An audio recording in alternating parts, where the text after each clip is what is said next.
is this going to bring me joy? Or is this just the thrill of spending money right now so that I can get a hit of dopamine?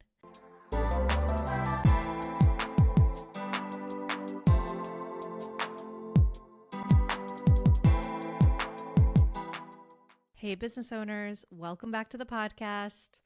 I have a very fun episode for you guys today about saving and just like how I think about saving. But before I do that, I have to tell you a little bit of a story because I have been going down the rabbit hole of like planner and journal TikTok. If you don't follow me over on TikTok, I am a totally different person on TikTok. I am very much like a fashion luxury spending lifestyle influencer-esque, except for I don't make any money influencing on TikTok. It's my personal happy place. And I've been going down this journal TikTok pipeline. So I bought this gorgeous red leather covered journal. If you're watching on the video podcast, you can see it. It says This Extraordinary Life on it, and it has all these fun charms, and I have like 6 books inside of here for all different things. I ordered 2 more because I want one for business, one for personal, and one to keep in my purse. And anyways, I've been going down this pipeline and I've made a couple videos about it. I've made videos about my cover. I've made videos about all the different journal ecosystems. So what are all the different books inside of my ecosystem? I've made even a video about my favorite accessory, which is this little date stamp. Listen to this. Oh, like so good. The old fashioned date stamp so that I can date every single one of my entries. And I'm having a lot of fun. And I'm also influencing my friends along the way. I've gotten like 4 friends who have said, what are all the books in your ecosystem? I want to do the same. Or where did you get your cover? Or you inspired me. I bought a cover on so-and-so's website. And anyways, we're having a lot of fun over there. And I was on the phone with a friend today and we were talking about it because she just ordered her cover. It's not going to come for another month, but she's like itching to get started. And she was talking about the different little printers that you can buy, like a pocket size printer that prints out photos, or you can print out stickers and stuff for your journal. And she was debating which one she wanted to get. And I told her, oh yeah, I've been seeing those on TikTok. I really want the one where it prints out on sticker paper. So you can like print a photo and then just stick it straight into your journal. I love that idea. But then I said, but I already have this camera/printer here at home that prints out the Instax photo paper, like the Fujifilm instant photos, like the Polaroids. It prints them out from my phone. So I can select a photo on my phone and print it out onto that paper. And I told her, I decided not to buy the pocket printer yet because I already have that and I already have the film. And I'm like, I don't need another printer. And she looked at me like I was crazy. She goes, Gina, you're a millionaire. You can't spend $80 on the sticker printer thing. And I told her, I was like, listen, it's not about the $80. For me, it's more, I want to use what I have. I already have so many craft supplies. I have a closet full of craft supplies. I don't need to add more. I'm about to move, da, da, da, da, da. And she goes, okay, you're crazy, but okay. And this friend has made these comments in the past about it's not just this little one-time thing. I do this constantly. Like, I edit my own podcast videos and I make all my own reels, and I don't have a video editor right now. I haven't had a podcast editor in ages. I do my own bookkeeping in my business. So this is a behavior that I have had a lot in the past where if I can do it, or if I have what it takes, like if I have the materials or whatever, I'll just do it myself.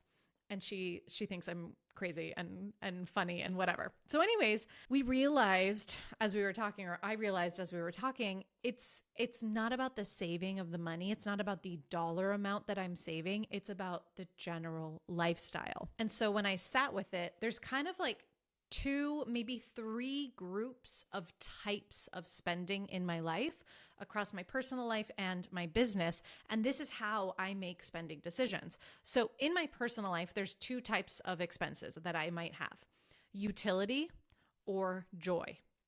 So for utility, it's like I spend money on things that buy me utility. For example, I rent a house because I want to have a place to live, or I pay my electric bill because I like having electricity, right? I may not love spending money on those things, but I do love having electricity. I do love having water. I do love having a roof over my head. So in that scenario, like the utility is really the core thing.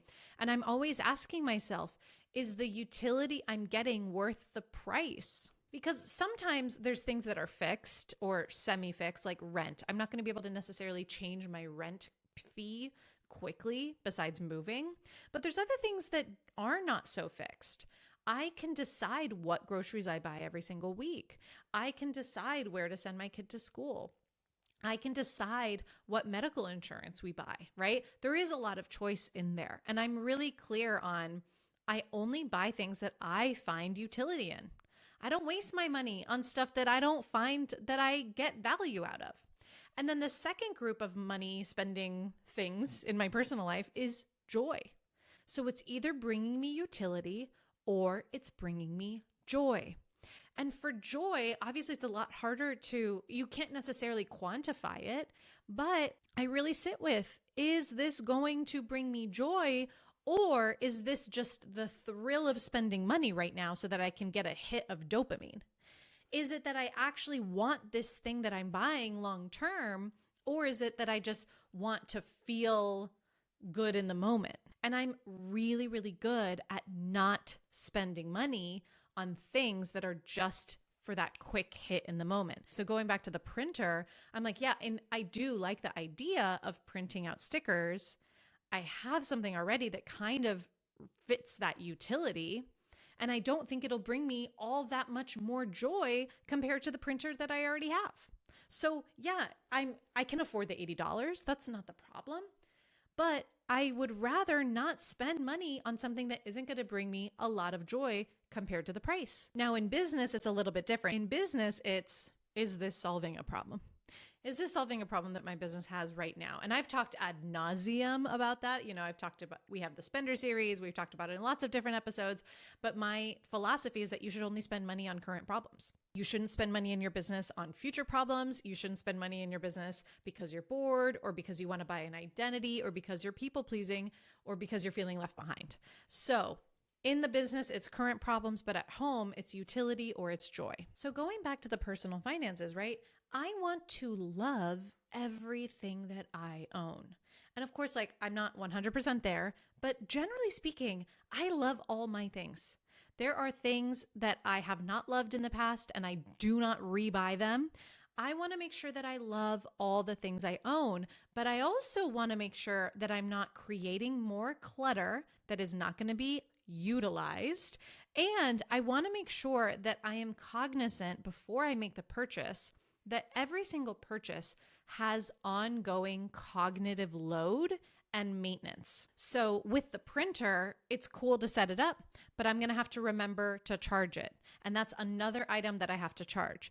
I'm going to have to remember to buy more printer paper, or I'm going to have to remember to buy more ink. That's maintenance that's going to be put on my cognitive load list of things that I'm already maintaining. For the clothing that I buy, I check, is this dry clean only? And I do have a couple dry clean only items, but for the most part, I'm not going to buy it if it's dry clean only because I don't want to add another thing on my mental cognitive load. And the same principle applies to my business, but in a different way. Is this me spending money on solving a current problem that's going to make me more money than it costs? I don't spend money on things that don't hit that criteria. I don't waste money on stuff that doesn't make me more money than it costs. And I'm ruthless about it. I'm constantly looking at my expenses and I'm cutting where things need to be cut.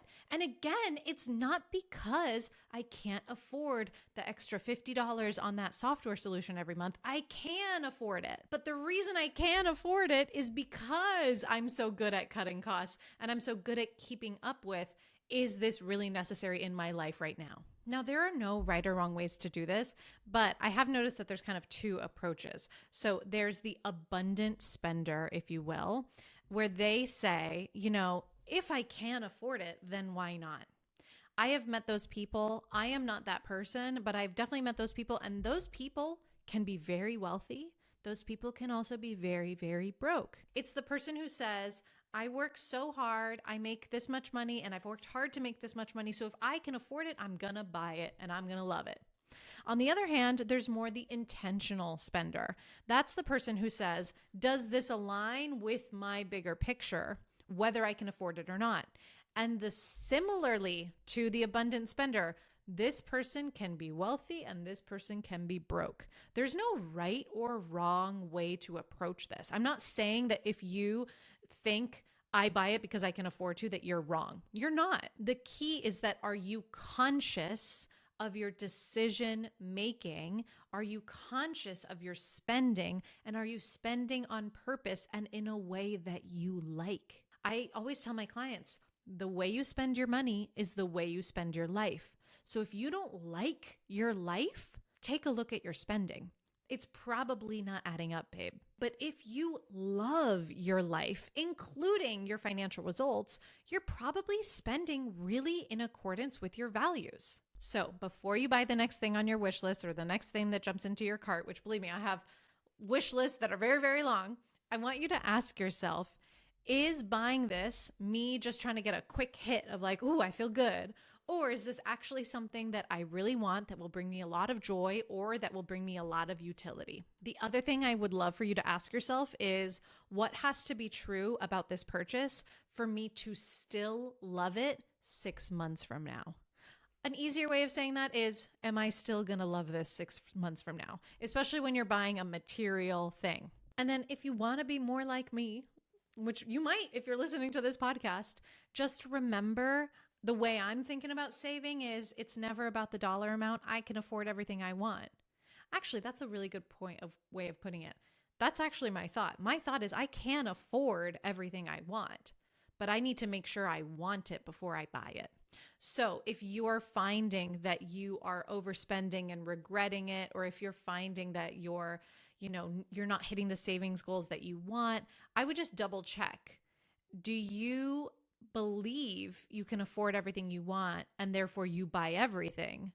Or do you only buy what you actually want? Because there's a big difference between those two. All right, I think that's it for today. I'll catch you in the next episode. Take it easy.